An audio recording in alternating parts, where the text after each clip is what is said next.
All right, let's take a look at the week 5 look ahead. I got 4 games. I always look for the 4 games I like the most. And if there's a week where I don't like 4 games, I won't pick 4 games. But this week I actually did like exactly 4 games when it comes to where we're at with the spreads coming on this Monday. The first game is the Cowboys and the Jets. And obviously, I've told you this before, you want to monitor what happens tonight with the Jets. If Justin Fields gets hurt again, Jalen Hurts, if he gets hurt again, I mean, obviously it's dangerous. I love it. They used to not put spreads out when the game was going on because the injuries can obviously change it, especially if like your quarterback back in the day was Tom Brady or Aaron Rodgers or whoever. Was a big deal. Lamar Jackson's an example.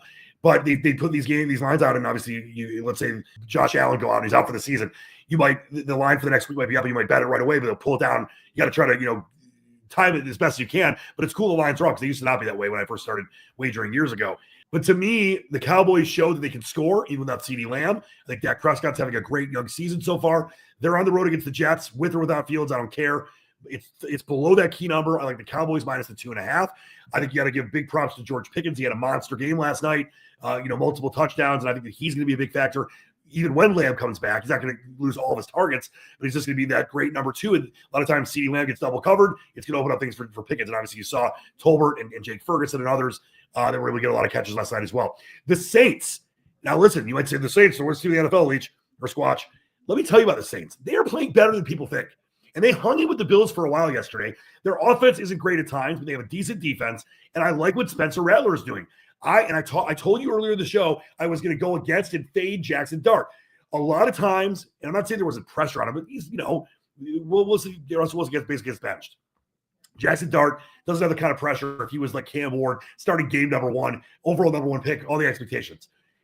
A lot of times, let's say in the NCAA basketball tournament, a team that loses a star player, you take him for the next game, the game after that, you go against them. Same thing here.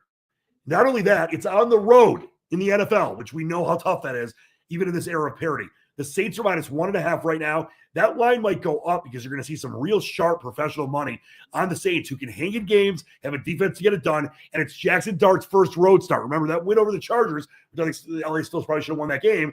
Wasn't like the Giants really outplayed him. There's just too many mistakes in the end. That was at home. He's going on the road to a hostile environment. Even though the Saints aren't a great team right now, they still have great fans in the Superdome. And I love the Saints minus 1.5. Don't buy into the hype. Also, no Malik Neighbors for the season. And you feel bad for him. You feel bad for Giants fans. Or do you really? But once again, the main situation here, and a lot of things in the NFL when you want to make money is based on situational betting, is fading the rookie that gets his first win at his first start at home, much like how Tommy DeVito came out of nowhere for the Giants a couple years ago. Take the Saints on that one. I love that spread's going to only go up. Also, how about the Ravens? Speaking of Davonshire, quote them nevermore. You look at their spread right now, and they're minus 3.5 at home without Lamar Jackson, most likely against the Texans. If Lamar Jackson plays, that line's going to go up.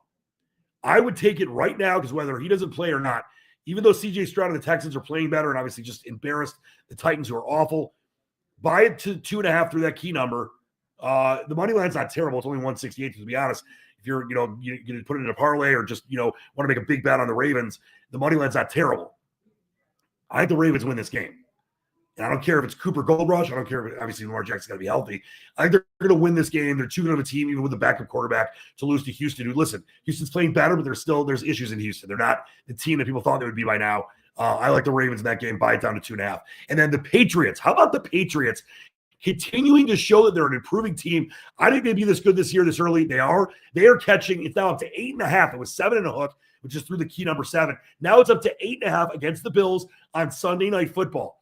Do I think that New England's going to win this game? No. But remember, Buffalo struggled for a little while against the Saints. Yes, this game is at home. The Patriots know the Bills very well. They're division rivals. They played each other twice a year forever. I like the Patriots. And that line, I was surprised it went to 8.5. I thought it was actually maybe going out towards 7 with less juice on the other side, or more juice, obviously, on the Bills. But to me, I think this line's going to go closer to 7.5 or 7. Based on the sharp money. So I like the Patriots plus 8.5. I mean, yeah, can the Bills blow them out? Sure. But to me, that you got to look for value. It's a tough division rival that knows them very well. I like the Patriots plus 7.5. Believe in the dream. I'm out of here.